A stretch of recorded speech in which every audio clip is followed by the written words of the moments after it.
रुपयाच्या पिशवीतनं 50 रुपये काढावं तर भाजी आणून सगळ्या घराला खाऊ घालावी, हा हेतू शिंदे साहेबांचा. दिवाळी कशी झाली तुमची? तुम्हाला माझ्या बहिणीने यावेळी काय ताप दिला नाही, त्यांनी दिवाळी केली. आयतं लाडू तुम्ही खाल्ल्यात आहे, फुकाटचं लाडू यावर्षी आहे. तर तुमचं सगळं माझ्या बहिणीने फवं आणलं, साखर आणली, गुळ आणला, डाळ आणली, डाळं आणलं, सगळं करून वासेल त्यानं तुम्हाला आंघोळ घालून साबणानं धुतलं आणि खाई त्याचा गपचेप. ही ताकद तुमच्यात दिली ती मुख्यमंत्री एकनाथ शिंदे साहेबांच्या मुख्यमंत्री लाडकी बहीण या योजनेने दिलं. माझं भाषण संपवतो. जळिताचे पैसे ज्याला मिळाले त्यांना हात वर करा. त्यांनी हे चोरलं, त्यांनी ते चोरलं. इथं चोराचोरी झालेली नाहीये.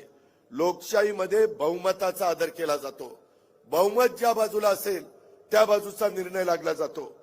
निवडणूक आयोगाने त्याबद्दलचा निर्णय घेण्याचा अधिकार आहे. त्यांनी त्याच्या